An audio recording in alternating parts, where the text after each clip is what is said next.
সাবেক রাষ্ট্রপতি আব্দুল হামিদের দেশ ত্যাগের সঙ্গে জড়িত কর্মকর্তাদের শাস্তির আওতায় নিয়ে আসতে না পারলে নিজে চলে যাবেন বলে ঘোষণা দিয়েছেন স্বরাষ্ট্র উপদেষ্টা লেফটেন্যান্ট মোহাম্মদ জাহাঙ্গীর আলম চৌধুরী অবসরপ্রাপ্ত। বৃহস্পতিবার ৮ মে বিকেলে দিনাজপুর জেলা প্রশাসকের কার্যালয়ের সামনে বৈষম্য বিরোধী ছাত্র আন্দোলনের নেতাদের এ কথা বলেন তিনি। এর আগে স্বরাষ্ট্র উপদেষ্টা জেলা প্রশাসক কার্যালয়ে বিভিন্ন পর্যায়ে কর্মকর্তাদের সঙ্গে বৈঠক করার সময় জেলা প্রশাসক কার্যালয়ের গেটের সামনে বসে বিক্ষোভ করে বৈষম্য বিরোধী ছাত্র আন্দোলনের নেতাকর্মীরা। বৈঠক থেকে বেরিয়ে তিনি ছাত্র আন্দোলনের নেতাকর্মীদের সঙ্গে কথা বলেন। এ সময় তিনি এই ঘটনায় জড়িত কর্মকর্তাদের বিরুদ্ধে শাস্তিমূলক ব্যবস্থা গ্রহণের আশ্বাস দেন।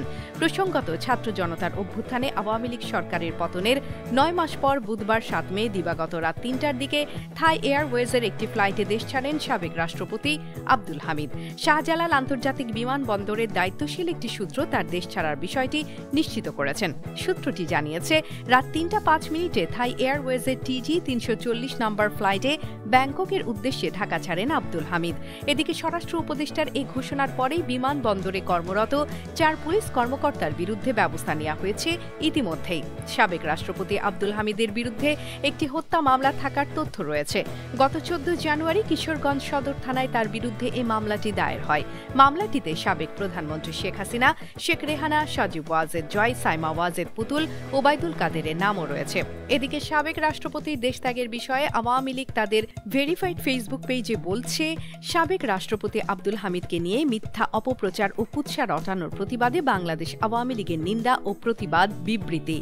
গণপ্রজাতন্ত্রী বাংলাদেশের সাবেক রাষ্ট্রপতি আব্দুল হামিদ সুচিকিৎসার জন্য গতরাতে থাইল্যান্ডে গেছেন।